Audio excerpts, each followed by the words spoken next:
Okay, trendsetters, you asked me for it. Today I'm going to give you my thoughts and review on my new Shoei X0 helmet. I've been wearing it for about 6 months now, and pretty happy with it. So I'm going to throw it on, take it for a run, let you listen to what it sort of sounds like on the road noise and those kinds of things, and then tell you what I like about it. I'm not going to get into the technical bits, pull the cheap heads out and wash it and all that kind of shit, because that's what everyone else does. It's going to tell you from an average rider's perspective what this is good for, what season, etc., what you might like, what you might not like, and we'll see you out on the road.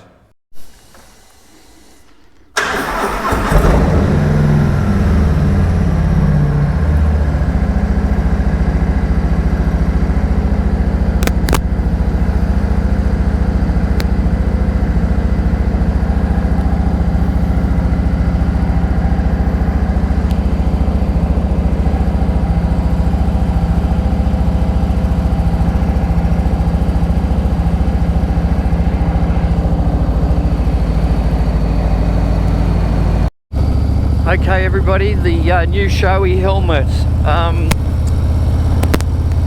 We'll start with just the basic fit of this thing, and my head is about 67.5 centimeters. I think it's like puts me right on the cusp of between a small helmet and a medium, and I have traditionally always bought medium helmets, and this particular time the salesman enticed me to buy the small, and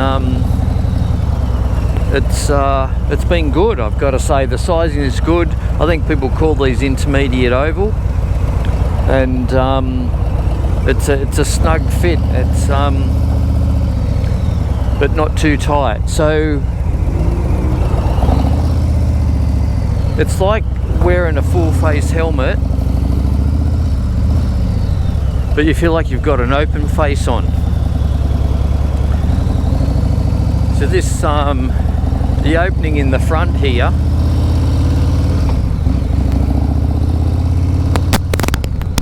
it's so large, and the field of view is amazing, and it seriously does. It really feels like you've got an open face helmet on. The only bit that I can see is this slight peak here, but other than that, you've got the protection of a full face. You've got the airflow of an open face and these big massive vents in the front here. Now, probably an important consideration with this helmet is that the vents don't close off. So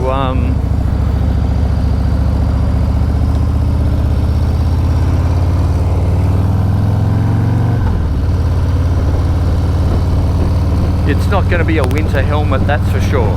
So basically I've bought this helmet for a mid-season summer helmet. If I can mind a technical hitch with the GoPro.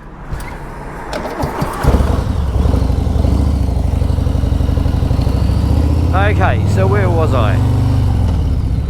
These helmets are we're not your traditional style of Harley helmet, Harley's open face and all that stuff, and they're probably pretty right most of the time, but I think at least on what I'm riding and plenty of other bikes, that full face helmets are more than acceptable these days, particular ones. You got retro styles and these sort of more perhaps motocross style helmets that have the practicality, have a bit of a look that suits the Harley. So if you've been watching a few of my other videos, you'll have seen that I've, good summer helmet, but I have been caught in some pretty full-on torrential downpours in this, and look, a bit of water got in, but nothing earth-shatteringly bad, that was too unbearable. And the other cool thing is, while I've got my my favourite photochromatic, is that the actual helmet has the fighter pilot visor. Now I think there's 2 or possibly 3 positions for this. So if you have a bigger nose or a different shaped face, you can adjust it. I think I've got mine the full way down at the moment. You can see it extends quite a way, which is pretty good.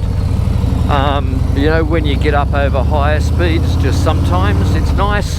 Perhaps if you don't want to wear any sort of glasses or eyewear and things like that, then you can just use the visor. But you know, I like the fresh air, and that's the beauty about this helmet. Plenty of fresh air in and around your face. You don't feel closed in, like through the vents here, and it makes it very comfortable. The fit's fantastic, and I guess Shoei quality. You know, everyone knows what that is. They're good, top quality helmets. It's not a cheap helmet. Here in Australia, I think I paid $6.50 for it, but you can feel the quality. So my helmets range from really basic open face helmets that I paid $120 right through the range. And while I once swore never to wear an open face on a Harley, is I think I've got 3 now. And I've got a Shoei C4, I think it is, which has got an articulated front. I won't talk too much about the other ones. A Simpson Ghost Bandit, this one, and I've just ordered the new Ruroc Atlas carbon fibre. So I've started a bit of a collection now. But they're by and large mostly higher quality helmets. I never used to worry about it. I used to buy the cheapest thing really, and have a bit more respect for my head these days. And I think it's worth the money. This is really funny here at the end of the harbour bridge, and there's no way it's going to be there, but about a month ago I was riding through here and my GoPro mount snapped off. Clearly nowhere I can pull over to pick it up. So yeah, one of my GoPros, one of the many I lose on the way down by the side of the road. I thought I could catch it, but I wasn't quite quick enough. Anyway, so who's this helmet going to suit? Someone that likes the airflow of the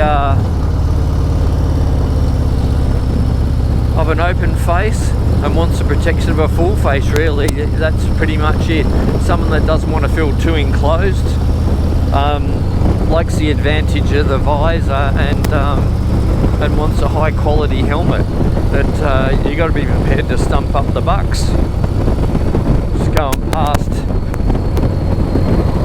a bit of scenery there off the Harbour Bridge, guys. That's the Opera House. That I give you a quick squiz. My mic inside the helmet, and I'm not quite sure the propensity for this to cut out the wind or not.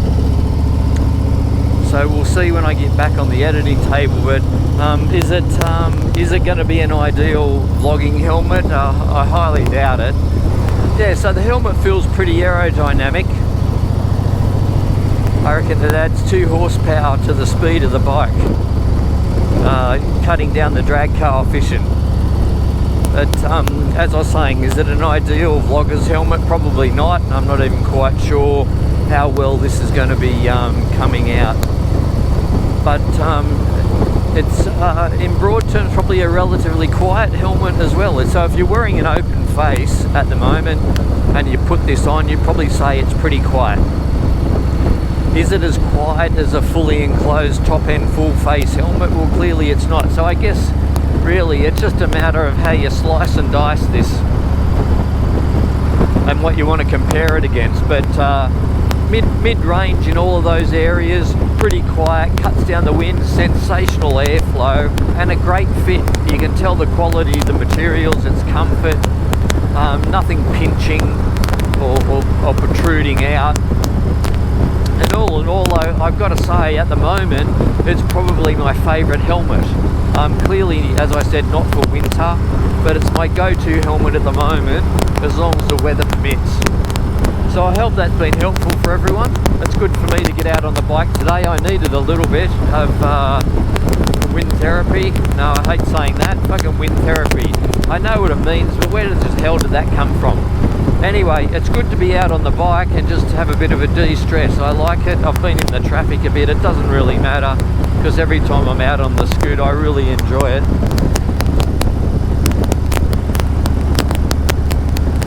I tell you what, I scored this jacket at the end of last season. It's a bit of a like a Kevlar-y denim, for want of words, with leather sleeves. Pretty comfy. Like, again, a mid-season kind of jacket. Feels a bit light on.